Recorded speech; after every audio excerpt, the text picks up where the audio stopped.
you doing? This is Coach Howard. Hey, welcome to another edition of the Coach Howard Basketball Show. I'm excited about today's guest, who's coming on, the coaches that are coming on. Hey, listen, it's that time of year, and we're having a blast. And I am so honored today to be sitting here with a legend from Columbus, Ohio, that was with the Dispatch for 34 years. He's the man that you used to see all the time writing the high school sports, and he still does it now, but he does it for Press Pros Magazine, PressProsMagazine.com. Steve Blackledge. How you doing, man? Really good, George. Busy time of year for us, isn't it? It's a busy time of year, man, and we were together all day the other day, and it was a great day of games. Every game was good. Talk about the districts, the teams real quick before we bring on Mike from Prep Hoops. Talk about the day of games at Ohio Dominican the other day. You know, I thought they were all four games were going to be pretty competitive. I think the all four teams had between 19 and 22 wins going in, and I don't think anybody really sees, except for maybe Pickering and Central, who's not really a prohibitive favorite. I think among the four and among the 8 that played the other day, I mean, any of those 4 games could have gone either way. I think had one team played a little bit better than the other, but. They were great games. I think it saved the best for last. Obviously, the Westerville South and game with Dublin Jerome was a fantastic game. That was the game of the day. Was that an upset game? I wouldn't say it was an upset. I wouldn't say it was an upset. They all came out kind of the way I expected them to be perfectly honest with you. I know Newark beating now Liberty. That was an upset. Well, that was an upset on paper, but I had seen Liberty play a few times in the last few weeks, and I think they were trending downwards a little bit. I shouldn't say that, but they didn't shoot very well their last few games, and I kind of suspected that Newark was going to give them all they wanted.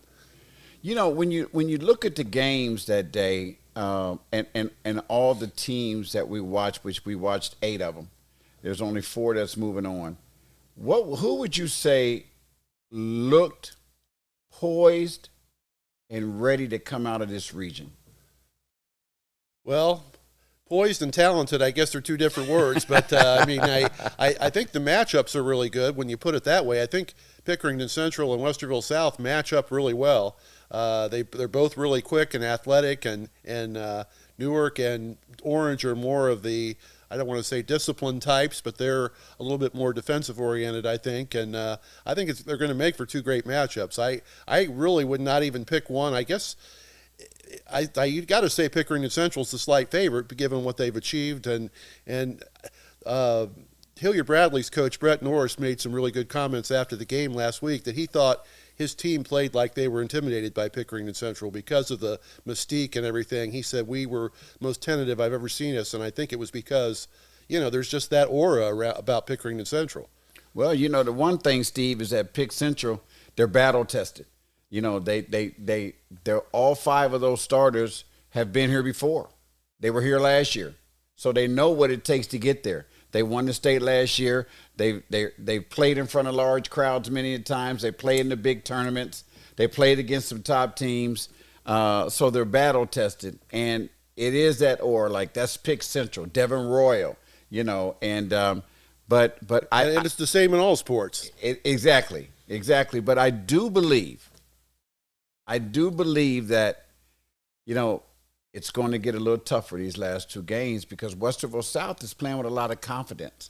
We've got their coach coming up, and he's a Hall of Famer, and he's a coach that's going to get them prepared. And those guys played with a lot of confidence the other day. Yeah, I think if there's one difference between this game and Hilliard Bradley, it's a completely different challenge because I don't think Pickering and Central is going to be able to double and triple team guys on Westerville South because those guys handle the ball well. They've got a lot of really good guards, and they're not going to be intimidated by that, by that kind of thing. And I think it'll be an interesting game. Olentangy Orange, I like them. I've liked them all year. They've been in my top 3 in my rankings. I love the way they play. They play together as a team. They're very disciplined. They get that ball out and go. They don't walk the ball up the court. They get that ball out and go. And when them guys get that ball in their hand, they get to the bucket, and they defend well. They rebound well. That's going to be a tough test for Newark. But Newark, hey, listen, Jeff Quackenbush, what can you say? Newark's Newark, absolutely. They, I don't think anyone would have expected them to. Of all the teams there, this isn't supposedly one of the better Newark teams, but here they are again. I agree with you about Olentangy Orange. You look at their points scored and their points against, and it looks like they're a defensive team. But yeah, they love to get out and run with it. I mean, that's their MO. That's what they do, man. That's what they do. And we're waiting on Mike. Is Mike not in yet? But I will ask you this: Pick Central. Let's talk about Pick Central. The only team that up until this point that they beat, good team from this area, was Afrocentric. They played some teams out of the area against the better teams. They lost. That's where they lost their 5 games at, outside of this area, where they lost to Centerville at the play-by-play. Right. But other than that, nobody here has beaten them. And I think that in my opinion, if they play the way that they're capable of playing, with the confidence that they played the other day, because midway through that third quarter, good adjustments were made. Definitely. And when they made those adjustments and they took Gavin Headings off of Norris and put Amari Spiva on Norris, and they start trapping and sending that other guy out there causing havoc on that ball, it changed the whole game. But that's what they do, though. That's what they do. Absolutely. And they've been doing that for a while, and they do it with confidence. And once they get you on your toes and you get rattled, they know it. And it's almost like it's like a rattlesnake, boy. When they get you, they're not letting you go. They're just reeling you right in. That was absolutely the turning point of the game the other day. Brett Norris told us afterwards. He said, well, at halftime we were ahead, but I didn't feel like we were playing well. We weren't ahead. That we should have been ahead 15 points the way the first half went if they had been hitting shots. And Royal had 2 points at halftime. Yes. And I'll tell you this, I felt this last year, even during their state championship run. My thought is, get Royal down on the post, on the low and high post, because he's going to outmatch everybody that guards him. There's nobody that can guard him. And I think he spends too much of the early game trying to play out on the wing. I'd like to see the guy get underneath the basket, drive in from the free throw line. I mean, we know he's going to be a small forward in college, and we know he can shoot 3-pointers and everything, but I'd like to see him dominating down on the post. I mean, against high school players who can't match up with him. Well, we were sitting over there saying the same thing, and I actually was trying to get my son's attention sitting across from me on that bench to tell him get Devin down in that post, because there's nobody they had, and there's probably nobody in this whole tournament that can do anything with him, especially if he gets down there and gets that ball down there. You can forget it. But they didn't. They kept him outside. So, coach is coming on today. We can ask him that question. Well, he's dynamite in transition, too. Oh, so, no question. That's question. Another place where he thrives. And the other thing, too, is when they get that ball and they get that ball out and they go, hey, them oops going to happen all day long. And in transition, they're not laying nothing in. All of them are dunking everything. Exactly. So, and when you do that, it turns up the energy. It just turns up the energy within the whole team and your guys on the team. And I like Pick Central coming out, but if they get past Westerville South and Orange gets past Newark, that's going to be a game. Well, to elaborate on our point we were making before, knowing Eric as long as I have, Coach Kruger, I think he likes to hold his cards until the fourth quarter and really turn it on. I think that may be why he does what he does in terms of Devin, and he likes to kind of keep things even keeled and then just turn it on. And I think Bruce Howard's teams used to do that at Brookhaven too, if you remember. Yes. All of a sudden it'd be 52-52, and then next thing you look, it'd be 70-54. Yeah. And it's good because you never know when it's coming. Right. But when it comes, they know how to do it. Exactly. And when they trap you, you're not getting out of that trap. And when you do, there's going to be somebody there to throw it away, because they always send a big. Whether it's Devin, whether it's Gavin, they always send one of them. And it's hard to get that ball or see over top of them, and they get there. You know what I mean? So it's going to be real interesting to see. We're still waiting on Mike. Mike hasn't come in yet? Okay, well, let's get him in then. I'll tell you what we'll do. We'll be right back in a minute. We're going to take a commercial break, and when we come back, we've got a guy that's going to tell us all about that Cleveland area And that's what we want to do. That's why we're focusing on the Super 16. So we'll be right back at you. Need help with digital marketing? Yamo has what you need to optimize your digital engagement and take your business to that next level. Yamo is a full-service media collective that offers multiple services, including digital marketing, to optimize your company's success. These services include promotional and posting assistance, social media analysis, as well as market analysis. If interested, please reach out through the website or the email featured below.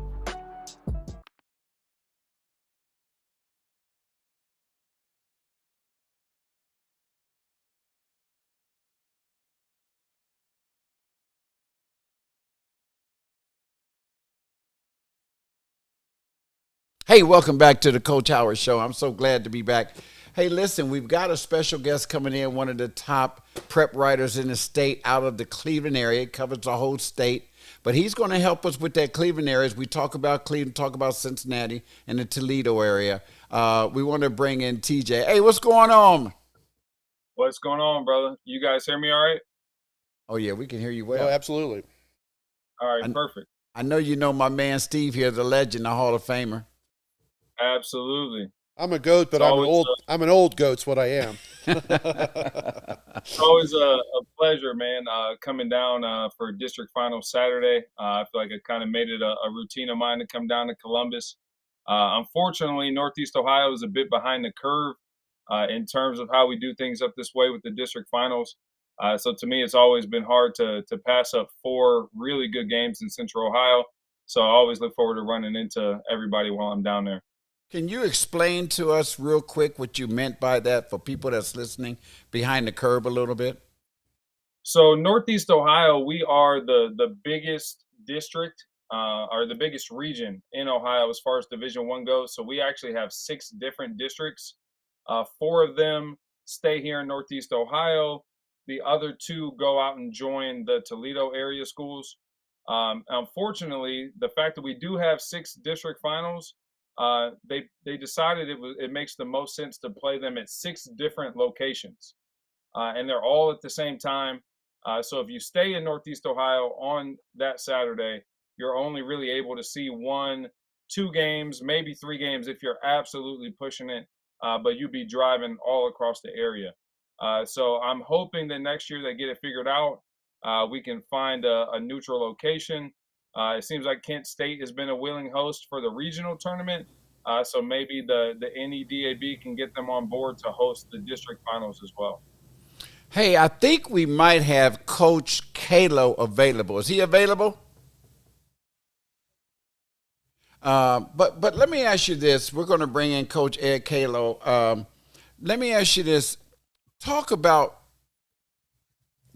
who is your top teams in that area down there, and who do you think is going to come out of that Cleveland area? Oh, since I've been covering Northeast Ohio, this is, I believe, my 9th year. This season has been perhaps the most wide open. This is the most parity that I think we've seen up this way. You have teams who are hot in the early, parts of the season, cool off, get hot again.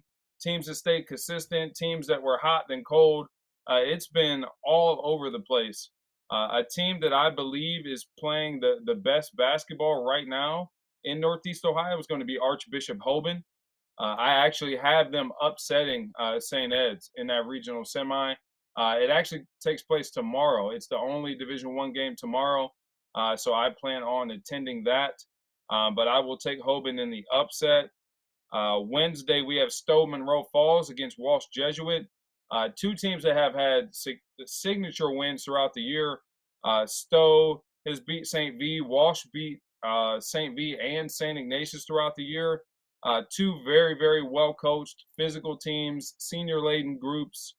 But I will take Stowe in a razor-sharp game against Walsh Jesuit on Wednesday. And then our 2 districts that go out west, we're going to be looking at St. Ignatius against Garfield Heights on Thursday at Kent State in a regional semi. And I will take St. Ignatius in what I think will be the best regional semi across the state of Ohio. As far as who comes out, I will take Archbishop Hoban to be the one team from the Northeast Ohio region. And then I actually have St. Ignatius beating Garfield Heights. And then I believe they will knock off either Perrysburg or Toledo St. John in the regional final on Saturday. Wow, that's crazy. Hey, listen, we're going to bring in Coach Ed Kalo while I have you on the phone. And his son, matter of fact, said that, Coach Kalo, how you doing? I'm doing great. Can you hear me? Yes, I can. Your son Good. just sent me a text and said he never received the link as of yet. So maybe something went wrong. Maybe let me tell him to maybe check his spam. Do you want me to speak for him? Coach, how you doing? I'm doing great. Thank you. So I've got TJ on the phone, who you probably know. Do you know TJ Petros? I know of. Okay, so he's one of the top prep writers, and you know Steve, of course. Yeah, I've seen him. We started the same year. I started the Dispatch the same year he started at Westerville South, I believe. Coach, I'm going to ask you the first question because I'm sure both of them have a couple questions to ask you. TJ, we're not going to keep you long. Coach, your team looked good the other day. I mean, I was at the game when they played Westerville North,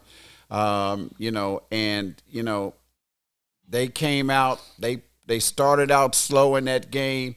They turned it up a whole nother level after halftime. I don't know what you said to them at halftime, but they came out a whole different team in that second half. And is your team peaking right now? What's going on with them? They're playing very well with a lot of confidence. Yeah, I hope they're peaking. That's what we expect from our kids. We talk about we want to get better every day. And most of the years that we improve throughout the season. This year, I think is that's the case. I think our kids are playing really well right now. Steve? Ed, I wanted to ask you a question here. I think I kind of asked you the other night, and you kind of gave me a kind of an answer. But tell me about the whole process of you coming back after you retired. What actually hastened you 10 weeks later, or whatever, to come back? Did you just get bored with being retired, or did you just miss it that much? I certainly missed it. I missed it a lot. But it's there's reasons why you retire. Obviously, it was a little hasty decision on my part, as it turns out, but it was real. I mean, there's real reasons that I stepped away for a very short time, but it's a grind. I'm 66 years old, and I love it. I try to stay in great shape for the kids, but it's a blessing to work with kids too. I mean, that was a big thing pulling me back. I just it's a busy job. It's a job that really doesn't stop. You're with the kids all the time, except for the dead periods, and it's tough. It's a tough thing, but you miss it a little bit. I think you do when you're working with young people and you're helping them try to improve their life through basketball. You send a good message to them and teach them life lessons. I think when you're serving young people, you're serving the Lord, and that's what brought me back. TJ, you got anything you want to ask Coach? Yeah, Coach, it's a bit of a cliche around this time of the year, but people always say, that guards win games in March. And I think you guys have a number of them. I think, between Cruz McClure, Jalen Wheeler, Jawan Ray, guys that can create a shot almost at the drop of a dime. I want to just kind of hear your thoughts on a kid who really surprised me. I got to see Cruz McClure last year. I thought defensively he was phenomenal, really quick twitch, long, athletic kid.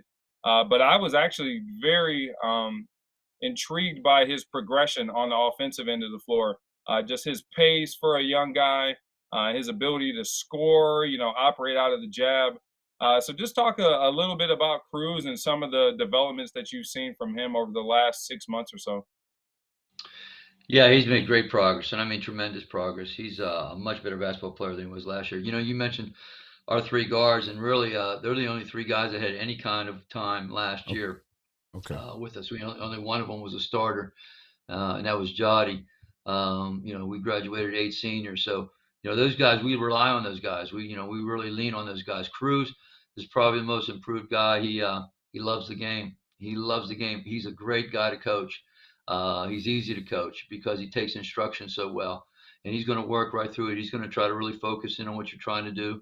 He's going to try to execute to the best of his ability. He's still a young guy. He still makes mistakes, but he is a much improved player. He's evolving as an offensive threat every moment, it seems like. So we're real pleased with his progress. We only expect him to get better. Coach, we're not going to keep you. We've got another Kalo waiting to come in behind you. And I just want to tell you that I know for a dad, you have to be proud to be able to be playing in the Final Four here in Central Ohio with your son in the wings, possibly being able to play against each other. That has to be a proud moment for you. Well, it's special. I mean, there's no question about it. He loves the game. He's certainly, it's his dream, to take a program and develop the program, and he's done that. We're very proud of him, both his mother and myself. I think he's got a great basketball team. So, and he's doing a great job with them. So, we're excited for him, and we're pleased as we can be. Before you go, I don't know if you got anything to ask him, but I do want to know, he might be getting ready to ask you, what's your thoughts on the team that you're about to face? Was you going to say anything like that, or did I? No, but you go ahead. What is your thoughts on the team that you're about to face on Thursday? Well, they're a powerhouse. They got a great player. They're very athletic. They got great size. They do so many things well. It's just we're just excited to play them. I mean, really, because it's if you aspire to win something special, then you have to beat somebody special. So we'll look forward to the matchup. They're exceptional. We certainly know how good they are. Well, Coach, thank you for coming on. We appreciate you, Steve and I, my special guest. You got anything you want to say? Yeah, I was going to ask him one more thing here. I know that Ed has always avoided playing Anthony. They never wanted to play in the same league together, and they avoid each other in the tournament. What's it going to be like to scout his game on Wednesday in preparation for your game? I know exactly what he does. There's no secrets there. So in other words, what you're saying is he got it all from you. Everything that everything he knows. Coach. I didn't tell him too many secrets. I held some things back. Hey, my producer just brought him in, man. So he just heard what you say. Hey, before we let you go, Coach, I'm going to ask your son. Hey, we just asked your dad, we know that he's proud to be playing against his son. What's it like for you to be, where there's a possibility of that you might face your dad, and just to even be playing in the Final Four in Central Ohio, with your dad? How's that make you feel? How's that feel? Well, those are two different questions completely. Because how does it make me feel to compete for a chance to go to the Final Four? That makes me feel great. How does it feel to compete against my dad? Feels terrible. Feels worse for me because nobody in my family roots for me. Everybody in his mother roots for me. That's not true. That's not true. Well, I saw Michael wearing 2 shirts the other day. I know he changed between games, but if you guys play each other, I got a feeling I know what shirt he's going to wear on Saturday. TJ, you got a last question to ask Coach? No, Coach. I think I'm good. Good luck. Wish you guys the best. Thank you very much. Appreciate it. Thank you for coming on, Coach, and good luck. We wish you all the best. Anything you want to say to your dad, even though I posted your picture of you guys today at dinner. Hey, Matt, I know what Steve wanted to know. What did y'all have for dinner the other night? It's a Sunday dinner. What'd you have for dinner? We're Italian, so I think you can guess what Pasta. food could have been there. Pasta and meatballs. I mean, and we're Italian. All right, Coach. Thank you, and good luck on Thursday, and I'll see you soon. All right, take care. Good Thank talking you. to you guys. Okay. Bye-bye. Take care. And TJ, before we let you go, man, you want to ask Coach Kalo anything? The Coach Kalo Jr. I don't even know what to call Coach Kalo. I mean, Coach Kalo, I call him Coach K. I'm so used to only saying one Coach Kalo to one Coach Kalo. Now I'm saying I got both of them on the screen, and I don't know. I'm kind of confused right now. Yeah, it's my guy, man. I've been fortunate enough over the past few years to build a relationship with him. Although I'm a Northeast Ohio guy, for those who know, I definitely make my rounds across the state.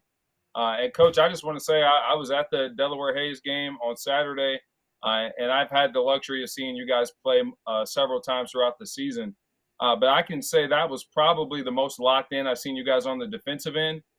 So what kind of went into that in terms of preparation? Obviously, you're going against a really talented team. A kid, Jesse Burris has been one of the top scorers in Central Ohio the last few seasons.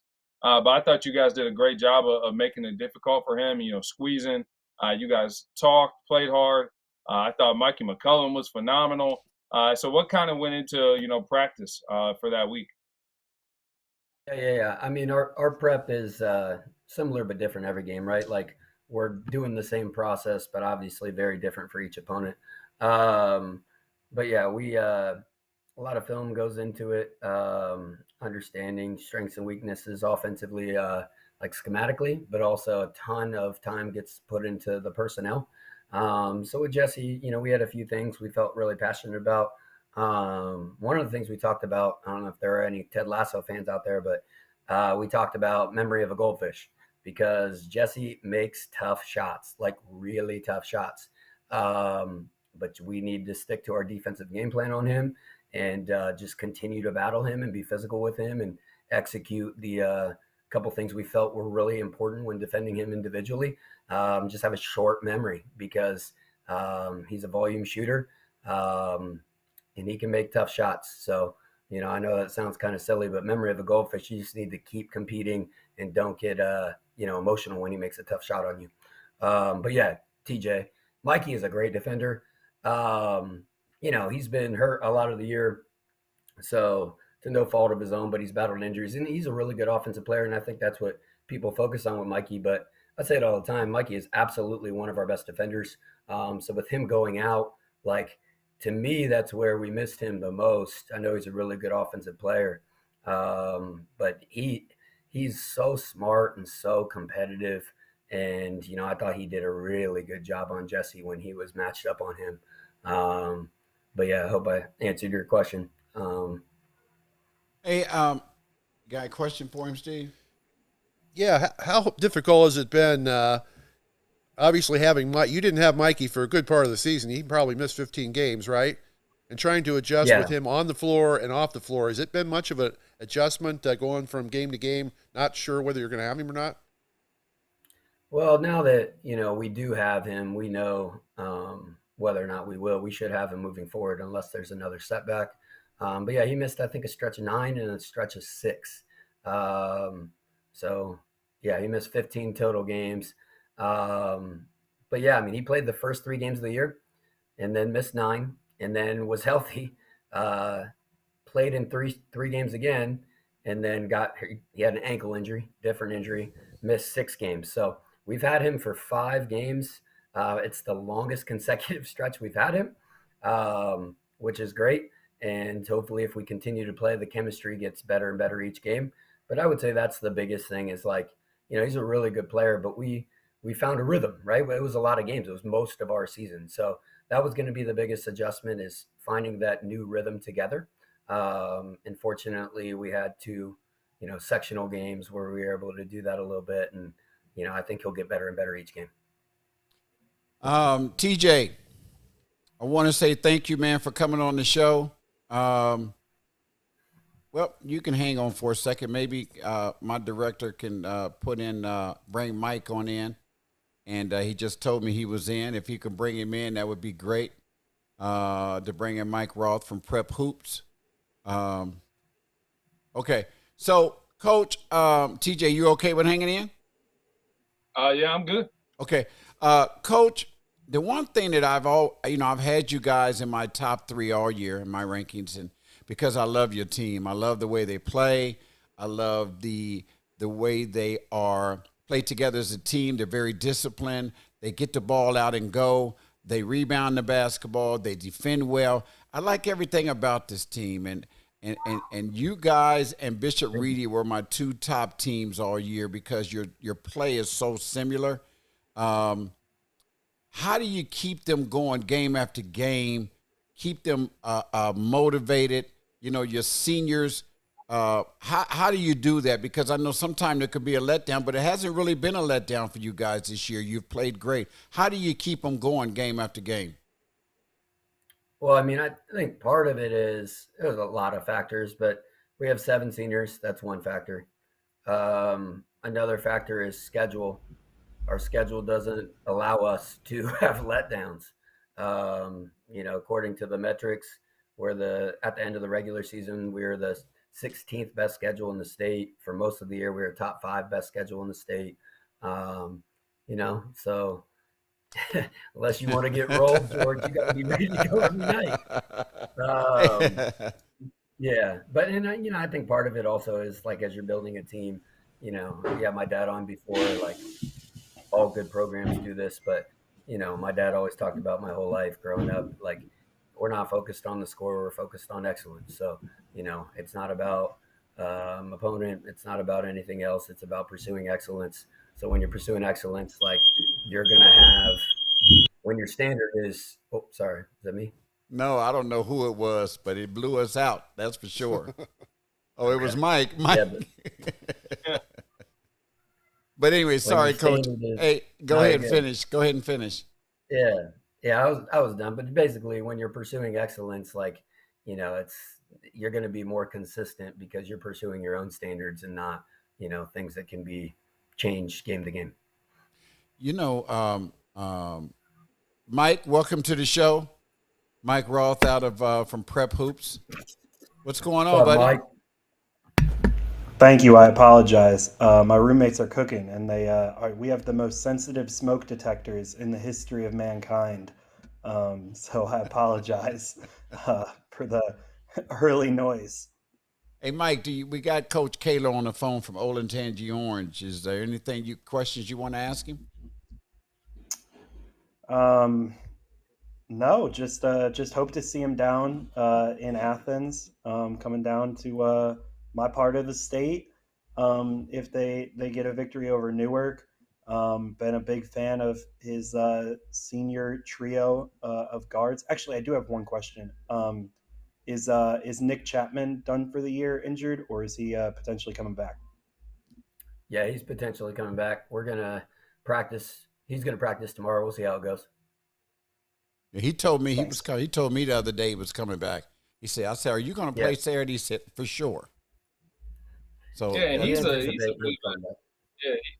a bit of an unsung hero too. I mean, he's a guy that's not going to get a ton of pub or video highlights or tweets, but when you talk about just a high IQ guy, a really good team defender, tough, capable shooter, can stretch the floor, and just in terms of his feel and shot making.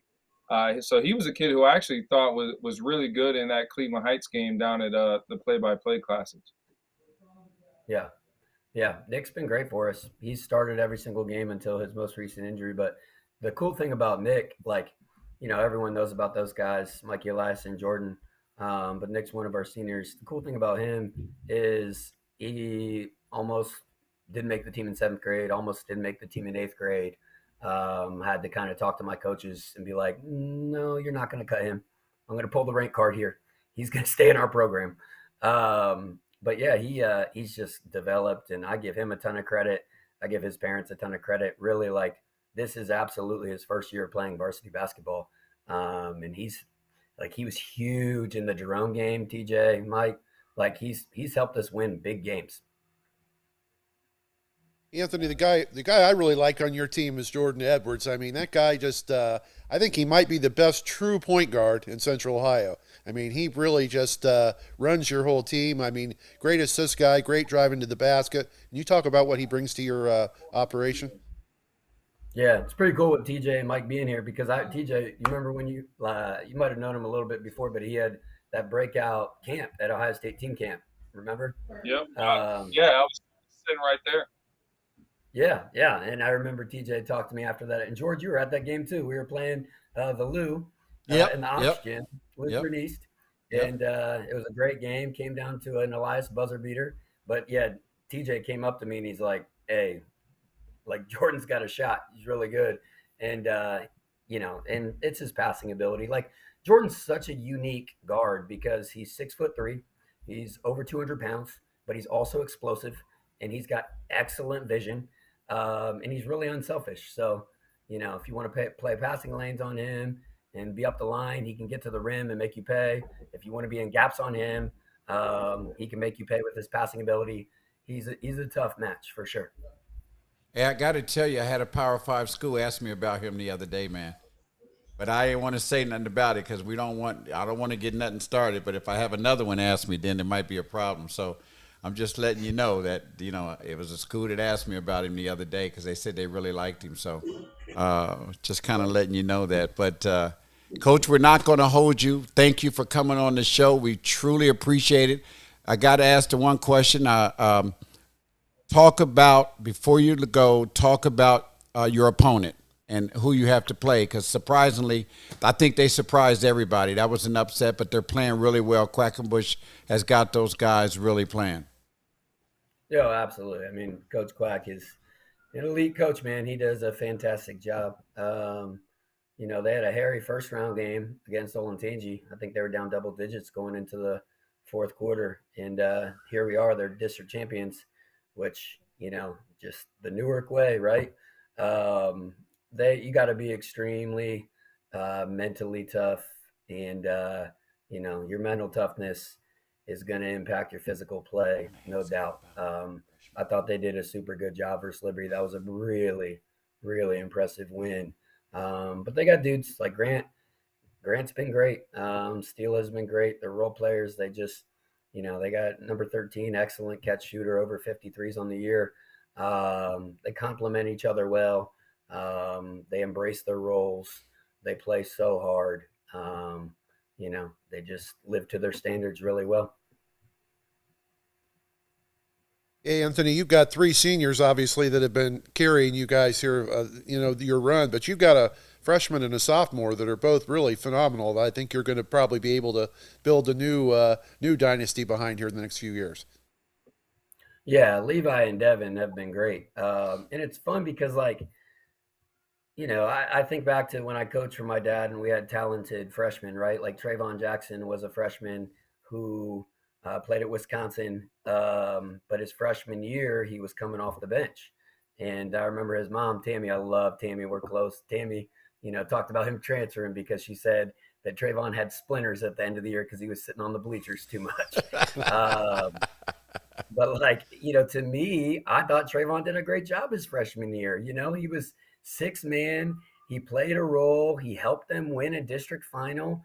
And that's kind of like what I envisioned for Levi as a freshman, right? Like Levi has played a meaningful role for us and truly helped us win a district title. And Devin has been great. Like Devin, I don't know, Devin's a good basketball player. Those two guys combined with Dylan Joy, number one, our shooter off the bench who had a 3 in the district final, and our JV guys who went 20-0. Our JV team was 20-0. And there's some dudes there that I think Michael and TJ will be talking to me about a year from now. I hope we're building it the right way. But everybody's got to stay in this generation of the grass is greener. I think we've built something strong, and I hope they believe that. And we just got to buy into each other and keep this thing rolling. Well, Coach, thank you very much. And I've been knowing you a long time. I remember when you was playing, and you was a tough little guard yourself. So, I remember you're building something special over there at Olentangy Orange, and everybody knows it. Our players are a lot better than me. Special over there at Olentangy Orange, and everybody knows it. Our players are a lot better than me. But we all, I'm sure I speak for everyone here, we all wish you continued success. Good luck on Wednesday night. We'll all be sitting there front and center. And, May the best team win. Hey, I appreciate everything you guys do for kids and just growing the game, bringing interest to the game, and helping kids. All of you guys do great work. Thank you guys. Thank Take you, care, Coach. Anthony. Thank you. Very much. Appreciate it. Mike, what's going on, man? What's going on down in that Cincinnati area? So the Cincinnati area, there are 4 teams that are left, all talented in D1. Centerville's obviously the favorite, but they're going to have their hands full with the Elder team that has a lot of experience. They got senior Carson Brown, who's one of the most talented unsigned seniors in the state. They got Sam Whitmer, who's a kid committed to Delta State. And they got some other younger pieces. I'm a big fan of the Cam Williams kid who kind of runs point guard for them. And then at the other side of the regional semis, you got conference rivals Fairfield and Princeton going at it. These 2 teams are guard oriented, but Fairfield has the size advantage with Amir Rogers and Ray Coney in the paint. I think that might be the difference. Fairfield had an excellent conference season. They actually already beat Princeton twice in the regular season. I think they'll do it a 3rd time. And then you look at Division II.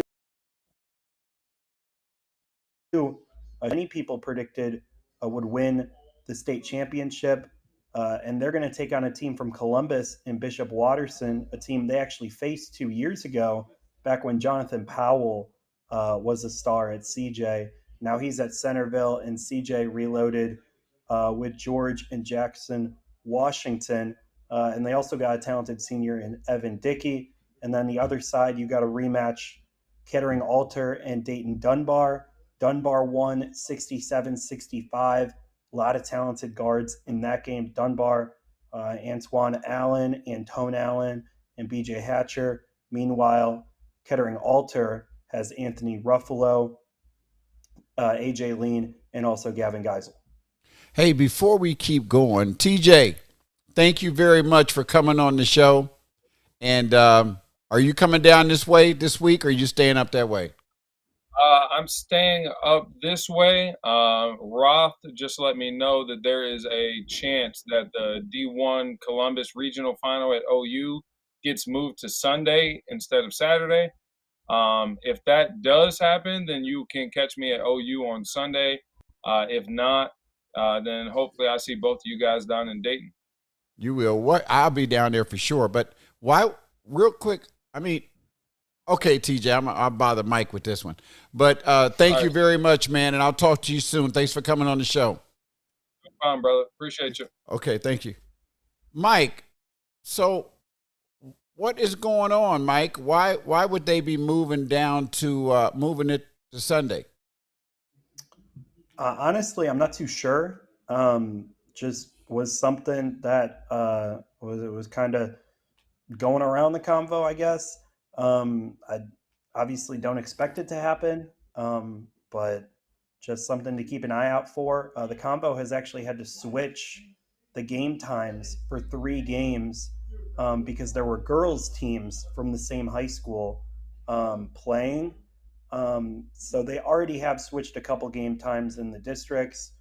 And also they switched to game times in the regionals on Tuesday.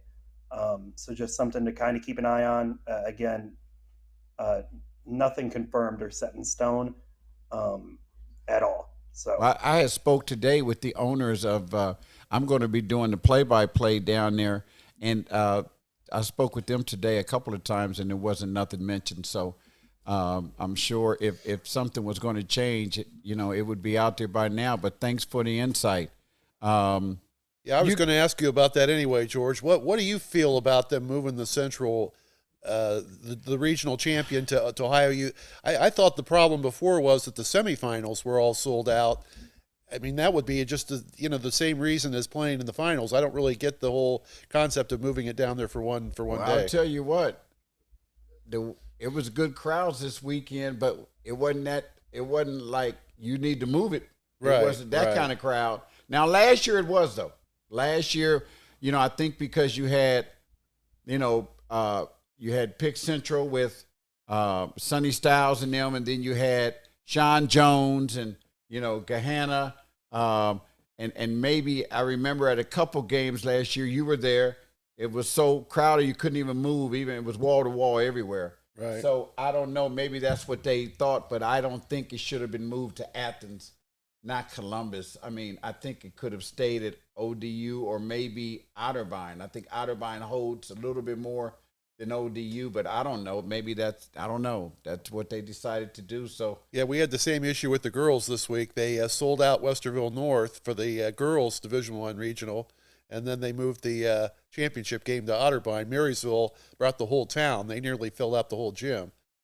well, we probably, when you talk about moving something, now they're going to talk about moving the girls. So because they moved it from Westerville North to Otterbein, and that still wasn't big enough. Right. So, I mean, we'll see how it goes. And Mike, thank you very much. I'm not going to hold you too long, but I want to bring on. I'll hold you for a couple of minutes, but I think Coach is on. If I'm not mistaken, Coach Quackenbush. Is Coach Quackenbush on? Yep, I'm here. Okay. Hey, Coach, how you doing? I'm good. How are you? I'm doing good. And Jake, you look like you had a long day at work or something, brother. And you got to turn your mic on. I can't hear you. Said they told me I was coming on after a break, so didn't realize I was on yet. Coach, well, I don't know what to say, man. I mean, you've been doing this year in and year out when nobody expect you guys to be there. Guess what? Newark is there. How do you do it, Coach? That's all I can ask. How do you do it? Well, I don't know. You got to have a bunch of kids that are willing to put in great effort every day. And our kids do that. And, the whole goal is that you're getting better as the year goes on and your kids are buying into the system. And we're lucky here. We have a lot of kids that buy into our system of playing hard and acting right and being good teammates. Those are our keys. Hi, Quack. How you doing? Good. You? Not bad. Of course, I've covered Jeff when he played, so that's how old I am. So, but no, I had a chance to talk. I got a chance to talk to Coach Walters the other day when he was at your game, and I know you recently passed him up for career wins, which is just a fantastic honor. Could you tell me what influence he had on you and your coaching career? Huge. When I was I think it was my junior year in high school, I had him in class, and that's when I kind of decided I wanted to get into education and coach.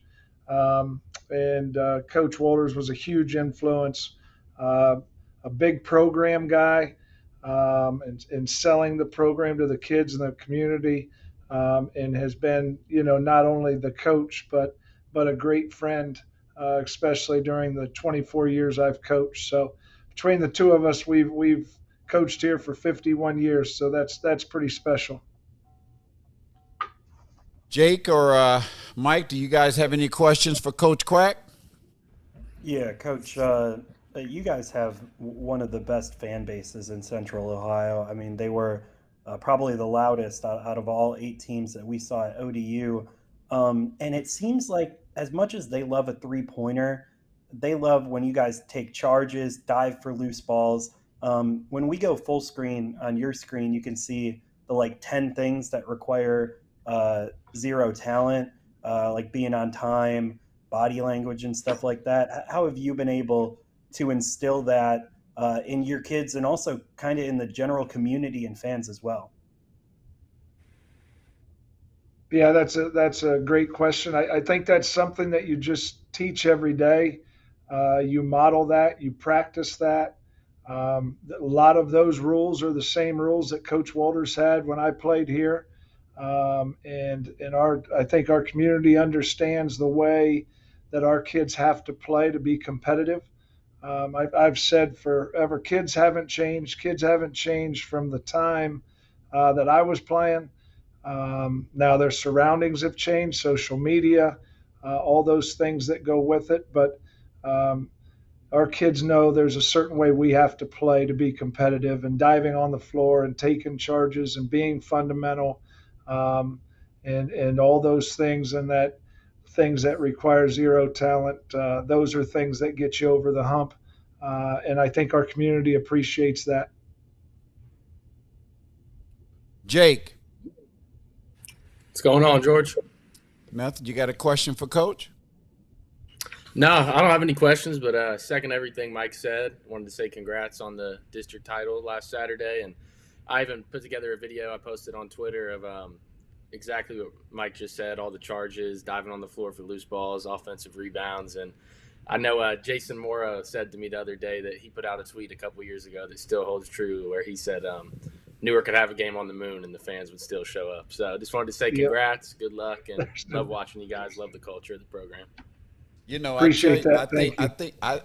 Coach, I think your fans are spoiled. I think you done spoiled them over the years, because last year, I think it was kind of a little rebuilding mode, and I had noticed last year that at a couple of times I seen you guys, it wasn't that many people that drove down to Columbus, and I remember sitting there saying to somebody, I said, see, Quack just spoiled them people, and now, you know, they're not coming down or following them anymore. But you know what? Hey, you know, you brought them back, so they're back, and it's a good thing to see when the Newark fans come out, because they don't play around. I remember when you used to bring them down to the fairgrounds. Boy, they had a whole fairgrounds Coliseum packed. But I tell you what I like, Coach. I love that little point guard, man. I mean, what's his name? Burkholder. I was just going to ask Jeff the same thing. He had a really impressive game the other day. I told him that floater, he could call it the Burke floater. He had been shooting that floater all day, was going in. But, I wanted to ask you, what kind of college interest? He looks like he could be a phenomenal Division III player, probably. Yeah, he has a lot of Division III interest right now. You know, like any kid, he wants to be a scholarship kid, would love to get a Division II offer and have a chance to compete at that level. But as I've explained to him, Division III basketball here in Ohio is really good. And he's just a really, really competitive kid. And he has evolved his game as the years gone on. He's been a three-point shooter since he's been in high school, and now a lot of teams are running him off the line, so he has to learn to be a little bit more patient, which he's done, and get in the paint and make some of those floaters and mid-range shots. So he's had an unbelievable career, and I'm up in my office, and the shooting gun was on down in the gym, and I poked my head because normally it's him in there. So it wasn't today. He's home resting, but he is definitely a gym rat, and he's going to have a great college career wherever he ends up, because he's just a really competitive kid. You know, we're not going to hold you, but the guy that I like as well, I mean, I love your point guard. I love that kid, because he just gets in there and he just handles and controls the whole game. And but I like the big guy. I like the guy. He's just a guy down there. He's like, he gets your garbage buckets for you. He moves people out the way. You know, I don't know if he plays football or not, but he's tough as hell. And I you know, some of the guys, I think I told you that in the text. There was some guys sitting over there with me and said, why is Coach staying on that guy? He is riding him. I said, don't worry about it. Quack got this. And he played his tail off. Talk about that guy. He's undersized, but he's a physical guy. Yeah, he is. He does play football. He's a quarterback, and his name's Steele Meister. He's a lefty. He's a hard matchup for a lot of teams, because if they're undersized, he can get on the block and do some work there, and he can shoot the basketball too. So he's a kid that his freshman and sophomore years, he struggled with some stress fractures in his feet. So he really, this is the first season that he's been able to play an entire season and be healthy. And he has to do a lot for us. So the answer of why Coach Quackenbush is on him so much is, as all of you have seen, we're really undersized. So ask a lot from Steele to rebound, to help get the ball up the floor, to be an outlet guy, to handle the ball a ton. So he does a lot for this team, and he's a junior, so he's going to have a chance to be back here next year. Well, he does all that for you, Coach. The last question, talk about your opponent that you have to face in Olentangy Orange. Good team, very well disciplined. What's your thoughts on them? Really skilled, run really good offense, really well coached. We played them earlier in the year, and it ended up being a 5-point game. It was kind of back and forth. I know they have their number 14 McCollum back now, so that makes them even tougher to guard. You don't want to get into a track meet with them by no means, and our team doesn't want to get in a track meet with anybody. So it's going to be a super competitive game. I think our kids are so excited to have a chance to play in a regional. And, our first game against Olentangy when we were down 10 or 12 with about 2.5, 3 minutes left and came back and won. That when you went in the locker room, the kids figured out we were lucky to win that one. So every day has been a blessing with these guys. And last 2 days of practice have been good, and got one more day to get ready. Well, one thing that I know, and this is the last thing I'm going to say, is that a Quackenbush team, they'll be ready. You'll have them ready if the score is 14-14 at halftime. It doesn't matter. I know you'll do what you have to do to win, and you always have. And I just want to thank you very much, for coming on the show. And, by the way, guys, I just got to tell you, because I'm proud. I mean, he's one of my former players. So, I take great pride in that. I remember when you went to St. Bonaventure and did your thing up there. But thank you so much, Coach, and good luck on Wednesday. We'll be there watching. Appreciate it. See you then. Thanks, guys. Thank you. Mike, thanks for coming on, man. And I'll look forward to seeing you as well on you coming down, right? On Saturday? No, Wednesday or Thursday. You're not coming down for those games? No, I will be at Bowling Green on Tuesday, and then at Canton on Thursday. Going to be going up to support OU in the MAC tournament on Thursday, and if they win, I'll be there Friday, and if they win on Friday, I'll be there Saturday. So repping the Bobcats in Cleveland, getting ready, MAC tournament style. But if the Bobcats lose on Thursday or Friday, you'll see me in the convo in Athens all day Saturday. All right. Thanks a lot I appreciate you coming on the show, man. You do a great job, with what you do and your rankings and everything. And continue to do what you do, man. It's very well appreciated. And I look forward to seeing you Saturday. Well, I shouldn't say that. I should not. Hopefully not. That. I shouldn't say that. But hopefully, maybe I'll see you Saturday. Go Bobcats, actually, right?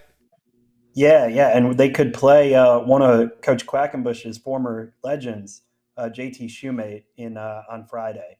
That's right. Teams win. So that's right. That could be a fun one. So yeah, thanks for having me on, guys. All right, I'll talk to you soon. Hey, Jake, we're going to take a commercial and we'll be right back. Don't go nowhere. We got more to talk about. Talk to you. We'll be right back. Sounds like a plan. Hey, this is Coach Howard with the Coach Howard Basketball Show. I'm thankful for these ladies allowing me to come on here and interview Candace. Hey, listen, great game today. First half was kind of tight. Marysville came in. They played hard. They played aggressive. Third quarter, Marysville had made a run. Pick Central withstood that run. But Pick Central came out in that fourth quarter and was a totally different team. Tell me about it. Oh, the second half is one player, Madison Green. She came out with a different intensity, a different aggression, completely different from that first half, and she kind of set the tone. Don't get me wrong, Olivia Cooper was battling all night, using her body, her physicality. She led the team, I believe, with 16 points, but Madison Green taking over in that second half, that was the story for Pickerington Central. Talk about Marysville. They're very disciplined. They play hard. They play very good together.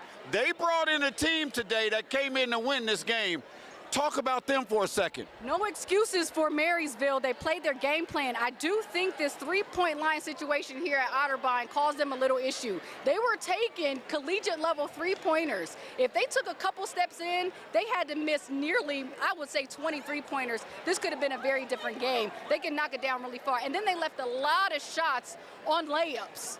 They were really aggressive, but just couldn't get shots to go. They played really well. They're very methodical. They wait to pick their poison. They just couldn't get enough field goals to go in the game today. Do you think when Pick Central came out in that fourth quarter, because Marysville cut it to 3, right?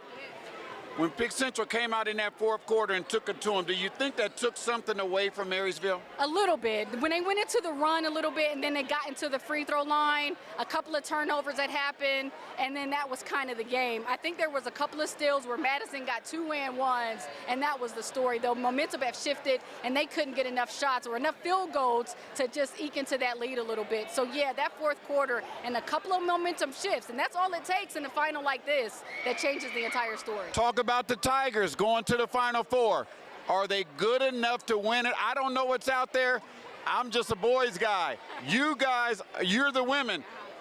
Who is going to give them trouble down in Dayton? Ooh, Princeton is a tough team. They lost twice to Mason during the regular season. They were able to beat them to get to a regional final themselves. So I look for them, if they make it to the state semifinal, to be a really good team. But to me, it's all on the Tigers. If they play like they did in that second half, I think this is the state championship for theirs to lose. They have too much talent. They got 3 seniors who are talented enough to bring home a state championship to Central Ohio once again. Reynoldsburg won it last year. So I'm putting my money on the Tigers, but they have to come out like they did in that second half. They can't come out, you know, kind of lackadaisical in that first half, accepting the pressure. They got to come out wanting to win.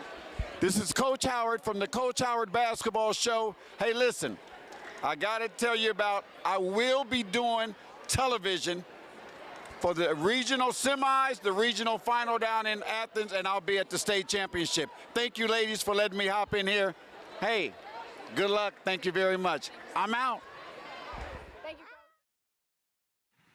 Hey, welcome back to the Coach Howard Basketball Show. It's such an honor to have the GOAT in here, the original sports writers GOAT. How many awards have you won? I don't know. That doesn't really mean anything. Oh, it means a lot. It does mean a lot, you know, but I'm glad to have you. 34 years with the Columbus Dispatch, and now he's with the PressProsMagazine.com, and he still covers all the high school sports, Steve Blackledge. And then I've also got, you know, I'm sure everybody in Columbus, Ohio knows Jake Spiegel from 270, who does just a great job. Jake, I'm going to start off with you real quick. What did you think about the games on Saturday? Because it was 4 good games. Yeah, I thought all the games were really good. The first game, Olentangy Orange obviously pulled away a little bit in the second half, but Delaware Hayes, they have a lot of young talent, so definitely a team that could be back next year. Then in that second game, I know I told you this after the game, George, but I just had a feeling about Newark. The way that they're coached, the way they play, I was really impressed with Grant Burkholder and just the way those guys play as a unit. Super competitive, do all the little things, take charges, dive on the floor for loose balls. Third game, I had a feeling that, you know, Hilliard Bradley, just being who they are, that they'd stick around, but really think the big difference maker for Pick Central was Amare Spiva. Once they put him on Cade Norris, he really slowed him down, allowed them actually drew an offensive foul to get him out of the game with his 4th foul, which is really when Central was able to create some separation in that game. Then in the final game, that was just an awesome game. I was really impressed with Westerville South, the way they shot the ball. I thought their guard play was great, offensively and defensively. Dublin Jerome really showed some fight late to make that an exciting finish. Excellent play drawn up by Coach Beard. I know he said he stole it from Brad Stevens. I read that in your article, Steve. But beautiful look for Jerome, but that's just the way basketball goes. Shot didn't fall, but another district title for Coach Kalo, and sets up a pretty exciting regional this week. What do you think about Pick Central? You know, they've been through the fire. They played in front of big crowds. You know, all 5 of those starters played last year in the state title run. Do you think that gives them an edge? Yeah, definitely think it plays a big factor, especially considering, you know, Westerville South has some guys that won a district last year. Olentangy Orange, obviously it's their first district. And then Newark, those guys also their first district as a group together. So I think that experience of, you know, playing in front of those big games, not even necessarily in the tournament, but at those big events, play-by-play classic, stuff like that, definitely gives Pick Central that added X factor of being there, being used to playing on that big stage. Obviously, I think they're still the team to beat in Columbus. Haven't lost a game to a team in Columbus this season. Defending state champs. Not much else you can say there, but I think, like I said, they're still that team to beat. They have the top dog, the only Division I signee left in the Central District for Division I, and Devin Royal, and then they have a great supporting cast. They have a great coaching staff, and they're going to be a tough out for anyone, but it should be a really exciting week with the level of teams that we got left. Steve? Well, I just want to say, Jake, I enjoy your work. It's changed so much through the years. We used to have all writers, and now it's mostly videographers. And I was thinking about this a couple years ago when we had that great regional final game with the last second shot. And there were two reporters sitting on press row, and the whole back of the wall was all videographers. And you got such great video of that last second shot from midcourt. It kind of reminded me how the times have changed through the years and kind of how journalism has changed. And I really do I enjoy watching your videos. Yeah, thank you. It means a lot, especially coming from you. It definitely has changed. Whenever I first started working with Zach and 270 Hoops, I was going to games and writing and stuff. Then I just got into the videography, really fell in love with it. But myself, I still enjoy watching the highlights that other people make of the games that I make. But I still really love just sitting down and reading a good article. Last night I read all 4 that you did from the district games, and it means a lot coming from you, especially with how long you've been around, how long you've been covering high school sports in Central Ohio. So thank you. Thanks, Jake. Jake, do you have a sleeper coming out of this Final Four? Just in Central Ohio or in the entire state? No, and let's talk about Central Ohio right now. I think, Westerville South is a team where I personally will say it. I was kind of sleeping on them this season. I really was impressed with them Saturday. They make a lot of shots. They have multiple guys who can make shots. Cruz McClure, the sophomore, he's a great defender. He probably had 4 or 5 steals in that game. Obviously, they have a great coach, one of the best in the area, in Coach Kalo. And, they're a team who, guard play wins in March. They have great guards. They have guys that play hard. They have guys who have an experience winning a district title last year, and then they played in a really close game Saturday. And, I think they could be a potential sleeper, not really a team that I expected to, head to the regional semifinals. But, now after Saturday, after I got to watch that game and to sit down on press row and watch that one, I was really impressed with them. And I think they could potentially make some noise. But obviously they've got a tough matchup with top-seeded Pick Central on Thursday night.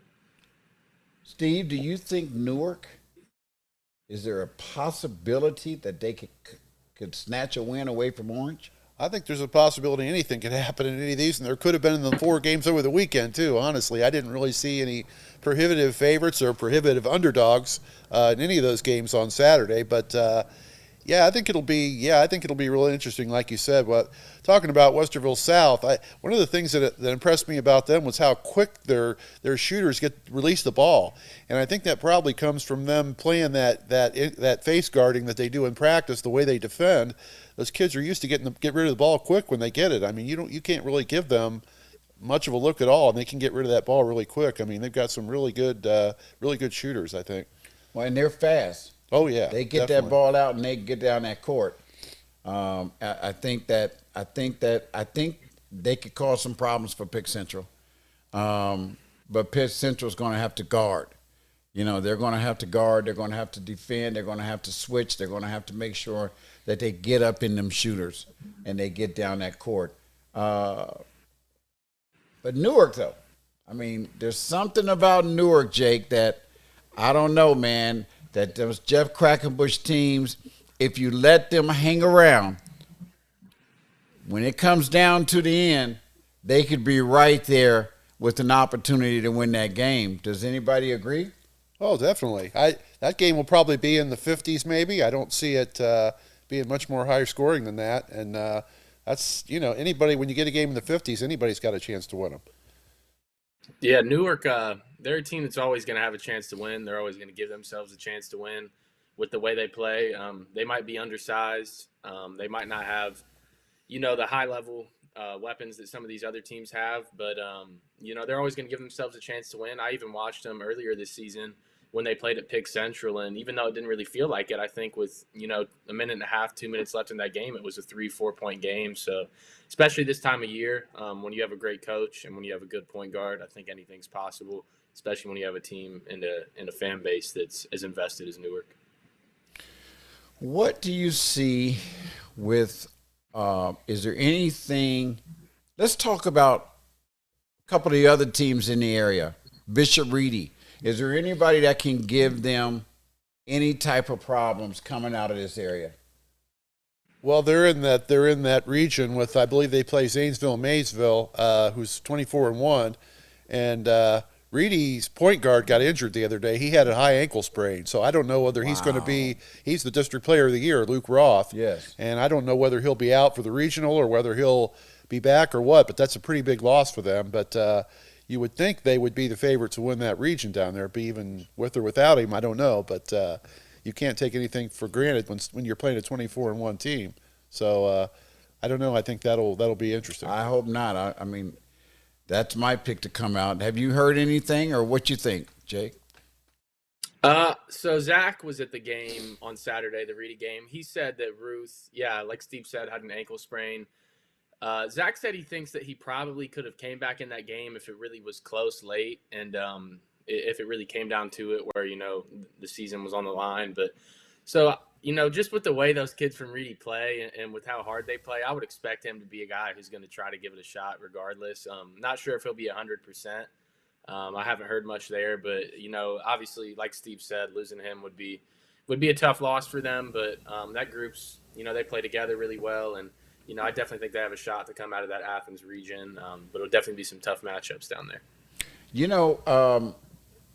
Afrocentric, is there anybody that can slow them down, or do you think that they have a pretty nice road to Dayton?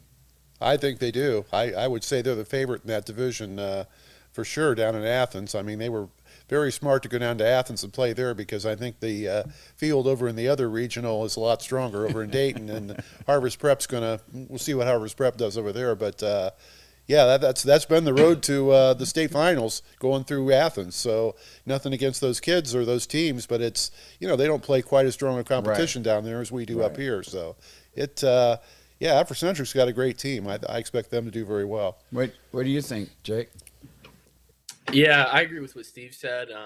I talked to Mike Roth about this on Saturday at the games because obviously he sees a lot more of the entire state than I do, being mostly here in Columbus. But he said that he thinks Afrocentric should definitely be the favorite in that Athens regional to make it out and make it to the Final Four. And I think the big advantage for Afrocentric being in Division III, they have a great team, but in Division III, there aren't many players with the ability that Dalen Swain has, especially down in that Athens region. So as long as they can keep Dalen in the game, keep him out of foul trouble, they're going to have a shot against anyone.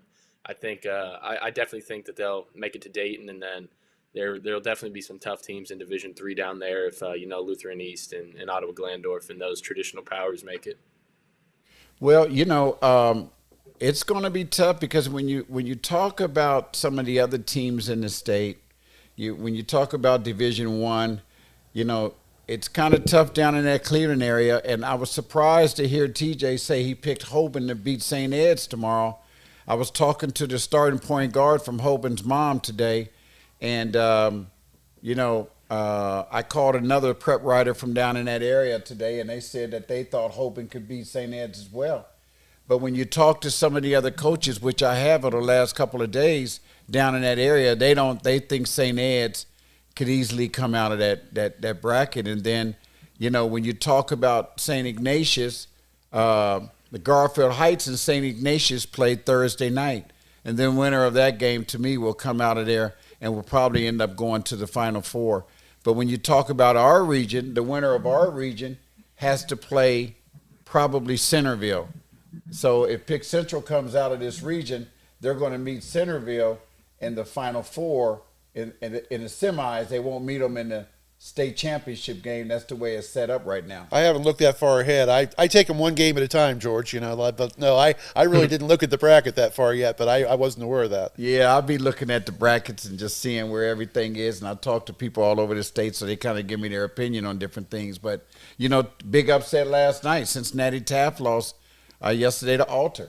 And nobody thought that was going to happen. But I talked with Alter, and they said that they played them in a zone. And that zone shut them down. I think they had something like only 17 points. I think it was 16 or 17 points in the first half. Wow. And they upset them. And nobody saw that coming. So Taft was what? Were they number one in the state? I think they were number one in the state, I believe. They were in the top 3 for sure, Yeah. Yeah, Alter and Dunbar, that's always been a great rivalry. I used to live in Southwest Ohio, and I used to go to UD Arena just to watch them play when they played. They sold out UD Arena a few times when they played. They're going up against each other now, so that's going to be a good one. And I believe Reedy handled Dayton Dunbar. I think they beat him by 15 points. Yes. And it's the only team that scored over 50 points against them all year. Yeah, they're a scrappy bunch. Was you able to see them down here? They came down and played in our event. I didn't get to see that. They're a scrappy bunch of kids. They play very hard. They play well together, and they're very well coached as well. Dunbar took a dive for a few years, but now they're starting to come back. They're coming back. What about the Division IV? Is Northside Christian a team that can, maybe make it down states in that Division IV? I don't know. Northside Christian and Patriot Prep. That's kind of funny.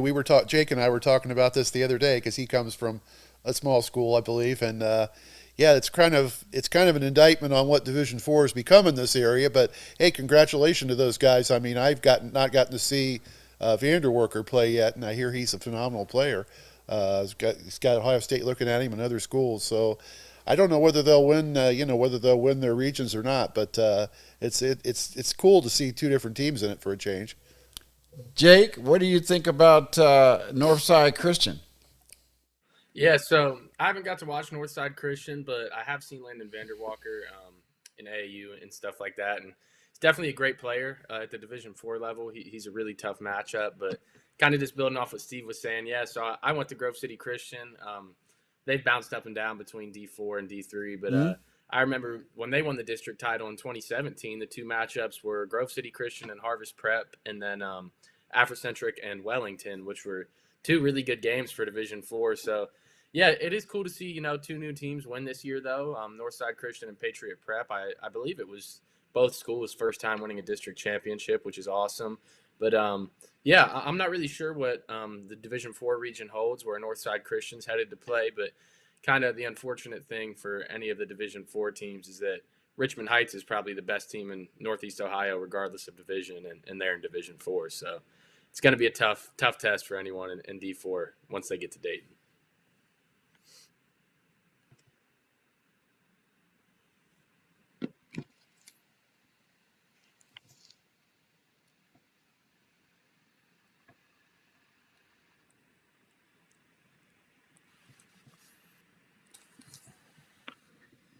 I can't hear you guys right now. I'm not sure if you can't hear us? Okay, now I can. I'm good now. Yep. No, Steve was asking you. What was you asking him? No, I said I can't remember the matchups. One of them plays New Madison Tri-Village over in Dayton tomorrow at Trent Arena. I hear New Madison Tri-Village is really good.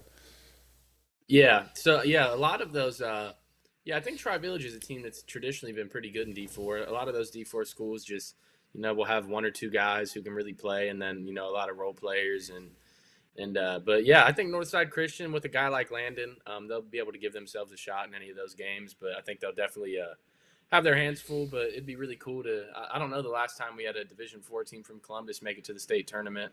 I want to say maybe 2018 or 17 when Wellington made it. But yeah, that would be cool to see us have a team make it down there. Well, Jake, thanks for coming on, man, and we appreciate you. And I'll be with you a couple of times this week. I think 3 times this week, because I'm sure you'll be at ODU and down in Athens. So, hey, I'm looking forward to being there. It's going to be an exciting time, man. I appreciate you coming on, joining Steve and I, and let's get it in, man. It's finishing up time. Let's go. Yep, definitely. Thanks for having me on. Best time of the year, and I'll be at ODU Thursday for the Central Westerville South game, but I'm actually going to drive down to Athens Wednesday to watch Afrocentric. Yeah, you did tell me that. And then hopefully Afrocentric and Reedy can both win. So then that means Saturday we'd get all three of those teams playing at the Convo, which would be pretty cool.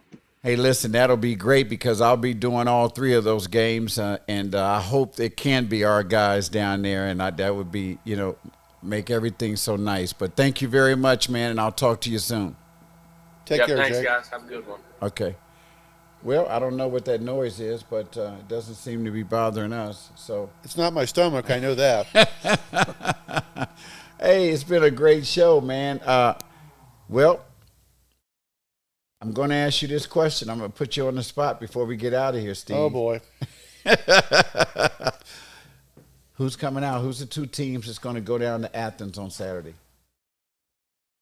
Well, I'll say Orange and pick Central. I'm probably taking the favorites there, but that's who I'm going to say. I could see either game going either way, but that's what I'm going to say. I don't know. I just think with the athletes that both of them have, the experience, the coaching, well, they're all good coaches in it. So that's who I see right now. I wouldn't be surprised to win either way, though. Well, my picks are probably going to be the two teams that win. Well, good. That's a good pick. No, I've been giving picks all year. I'm going to go with Pick Central and Orange. I think they'll meet in the regional finals. But I would tell you, I'm worried about them both. I think they're both going to be good games. Westerville South is going to be a great game, but I think Central's going to have to turn it up a notch on defense. They're going to have to stop the three, stop the transition from South. But I think Pick Central can come away with the Devon Royals going. He can't have another 2-point half. I think he's going to – this is a game that he'll step it up. He's going to, play like Devon Royal plays, and I think that Pick Central will come away with that. I think Orange just has a little bit too much. I think Orange will be able to handle whatever Newark brings, and I think Jordan Edwards, Mike McCullough, and the other guard, I like him too. What's his name? Elias. Oh, Elias. Yeah, I love Elias. Oh, he's their best player, yes, probably. I think with those guys, those seniors are going to get it done, man. They've been there before. It's going to be great. And hey, I'll be doing the games play-by-play on Wednesday and Thursday, and also Saturday. I'll be up at Athens. It's going to be great. It's an honor for me to be able to do that. So look for me there. And Steve, thank you, man. Thanks for having me on. I'll be at all three games you're doing, probably. Yeah, so. you of course you'll be there. You'll be there. Steve is a Hall of Fame writer, was with the Columbus Dispatch 34 years, and it's just an honor to have him here, and I appreciate him being here. I've known him for a long time. I mean, a long time. And, hey, we're coming back here right after the States. I may ask you to come back, and we can go over everything else. No problem. We'd be glad to do it. All right. Hey, I'll talk to everybody soon. Thank you for tuning in to the Coach Howard Basketball Show. And I will see you this week, Wednesday and Thursday, at Ohio Dominican. Thank you very much. God bless you. Have a wonderful evening.